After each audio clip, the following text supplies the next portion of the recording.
नमस्कार विद्यार्थ्यांनो, मी श्रुती यादव. आज आपण पाहणार आहोत ऑडिटिंगची डेफिनेशन. मागील लेक्चरमध्ये आपण ऑडिटिंगचे इंट्रोडक्शन पाहिले होते.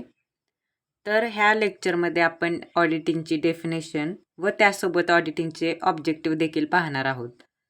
चला तर मग सुरुवात करूयात. Auditing may be defined as the examination of the books of account and voucher of a company business with a view to ascertaining whether or not the balance sheet is properly drawn up so as to show a true and correct view of the state of affairs of the business. आता आपल्या सर्वांना माहिती आहे auditing म्हणजे काय, तर तपासणी करणे किंवा चेकिंग म्हणू शकतो आपण. तर कशाचं चेकिंग केलं जातं, तर बुक्स ऑफ अकाउंट आणि व्हाउचरचं.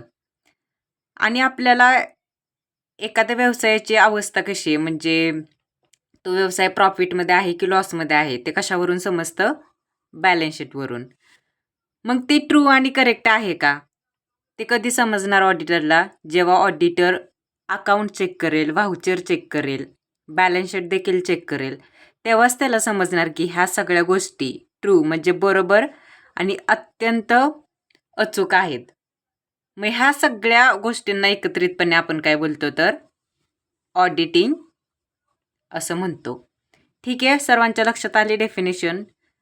ही डेफिनेशन तुम्हाला मोठी वाटत असेल, पण तुम्ही थोडा वेळ दिला आणि एक 2 3 पार्टमध्ये तुम्ही डिवाईड केली ही डेफिनेशन, तर तुम्हाला ही डेफिनेशन पाठ करायला खूप सोपं जाईल. ठीक आहे, तर ही डेफिनेशन झाल्यानंतर आपण वळूयात ऑब्जेक्टिव्हकडे.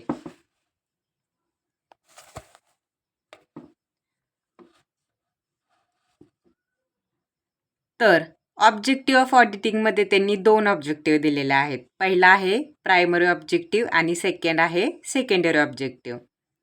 ठीक आहे, आता कोणतंही काम करत असताना त्यामागे ना आपला एक हेतू असतो. मग तो हेतू कोणताही असू शकतो. तसं ऑडिटिंगच्या मागे देखील 2 हेतू असतात.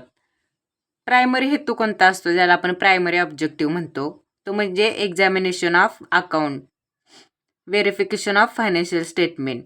म्हणजे जे आपण डेफिनेशनमध्ये पाहिलं, एक्झामिनेशन म्हणजे काय, कोणतेही अकाउंट असतील कंपनीचे, ते योग्य आहेत का, त्यांनी पोस्टिंग व्यवस्थित केली आहे का त्या व्यवहारानुसार, ते पाहणे.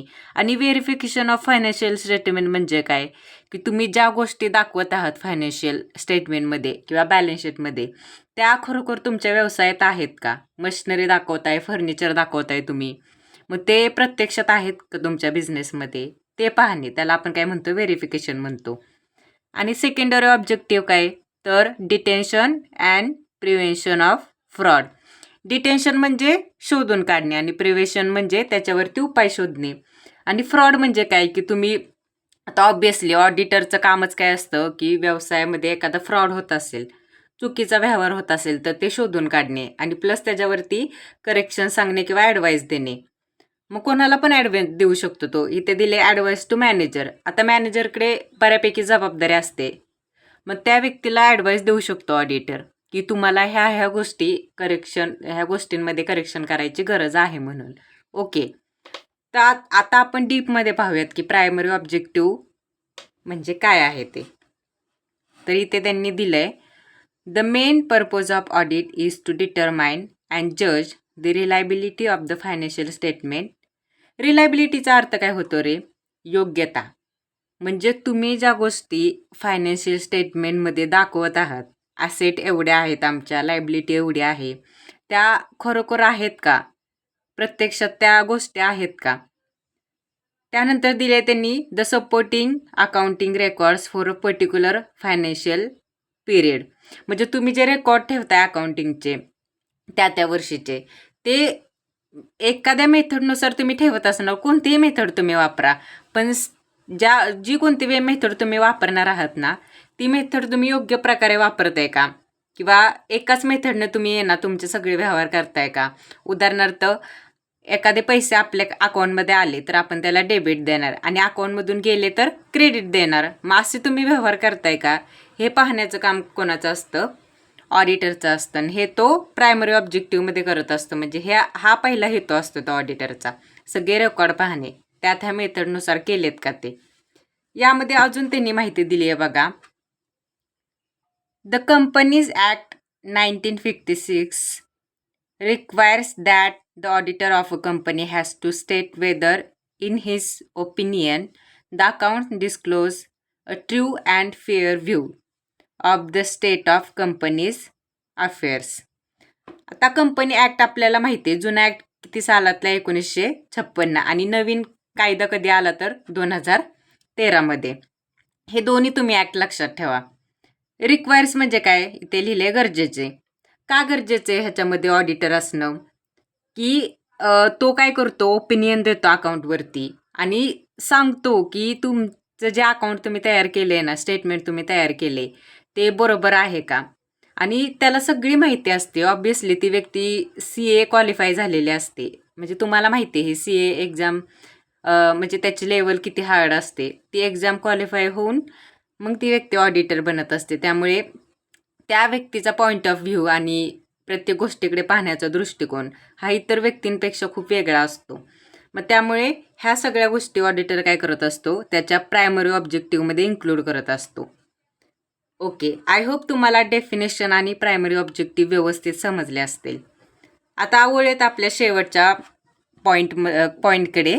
त्याचं नाव आहे सेकंडरी ऑब्जेक्टिव्ह. प्रायमरी ऑब्जेक्टिव्ह पाहिला आपण. आता सेकंडरी ऑब्जेक्टिव्ह काय असणार ऑडिटरचा.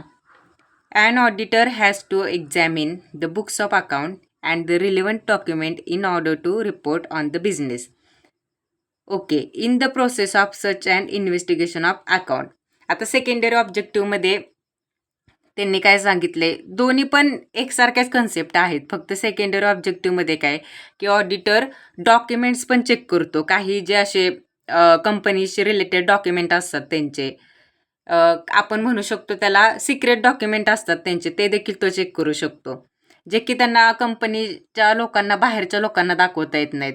आणि इन्व्हेस्टिगेशनचा अर्थ म्हणजे उदाहरणार्थ आपल्या समाजामध्ये एखादा गुन्हा घडला तर पोलीस जे असतात आपले, ते कसे इन्व्हेस्टिगेशन करतात, म्हणजे प्रूफ शोधत असतात किंवा ही खरोखर अशी घटना घडली त्याच्या मागे कोणाचा हात असू शकतो. मग हे मुळात ही जी म्हणजे गुन्हा दाखल केला आहे तो खरा आहे का खोटा आहे इथून सुरुवात असते. मग त्या सगळ्या गोष्टी पण ऑडिटर काय करत असतो, कंपनीमध्ये पाहत असतो की इथं त्यांनी जे दाखवले त्यांच्या बॅलन्स शीटमध्ये, अकाउंटमध्ये, ते खरोखर त्या गोष्टी आहेत का कंपनीमध्ये. ते त्याला कुठून कळतं, मग डॉक्युमेंटमधून कळतं किंवा प्रत्यक्षात त्या गोष्टी त्याच्या डोळ्यासमोर नजरेस येतात तेव्हा त्या गोष्टींमार्फत त्याला कळू शकतं. मग ह्या सगळ्या गोष्टी कशामध्ये येतात, किंवा मग काय म्हणू शकतो आपण, प्रूफ म्हणून तो कोणती एखादी गोष्ट घेतो. आपण वाउचर पाहिलं मागच्या लेक्चरमध्ये. मग ह्या सगळ्या गोष्टी कशामध्ये येतात, सेकंडरी ऑब्जेक्टिव्हमध्ये. आणि हे सगळं केल्यानंतर तो काय करतो, त्याचा रिपोर्ट जो आहे म्हणजे जे काय त्याला वाटतं तो सबमिट करतो कंपनीला. ठीक आहे. तर अशा पद्धतीने आपण काय काय पाहिलं, तर फर्स्ट आपण पाहिलं डेफिनेशन ऑफ ऑडिटिंग, त्यानंतर ऑब्जेक्टिव्ह पाहिले. कोणते आहेत ऑब्जेक्टिव्ह, प्रायमरी आणि सेकंडरी. आय होप तुम्हाला हे लेक्चर समजले असेल. तुमचे काही डाऊट असतील तरी मला तुम्ही मेसेज करा आणि फीडबॅक असेल ते देखील सांगा. मी त्या पद्धतीने इम्प्रूव्हमेंट करेल. फक्त माझी एवढीच आशा आहे की तुम्हाला ह्या नोट्स ज्या मी काढलेल्या आहेत त्याचा खूप फायदा व्हावा. आणि खास करून आपले जे मराठी माध्यमचे विद्यार्थी असतात त्यांना ह्या मराठी भाषेमध्ये एक्सप्लेनेशनचे व्हिडिओ असतात ऑडिटिंगचे, ते खूप कमी सापडतात. इवन आपण असं म्हणू शकतो की हिंदी आणि इंग्लिशमध्ये जास्त तुम्हाला व्हिडिओ सापडतील. त्यामुळे जे मराठी माध्यमचे विद्यार्थी आहेत त्यांच्यासाठी स्पेशली मी हा चॅनल ओपन केलेला आहे. आणि ज्यांना ह्या नोट्स वगैरे पूर्ण कलेक्शन करण्यासाठी खूप ताप होते, खूप सारे बुक्स रिफर करावे लागत आहेत, त्यांचं काम सोपं करण्यासाठी मी ह्या चॅनलवर तुम्हाला ह्या नोट्स प्रोव्हाइड करते. हवं तर तुम्ही स्क्रीनशॉट काढून तुमच्या लँग्वेजमध्ये ह्या नोट्स तुम्ही लिहू शकता. थँक्यू.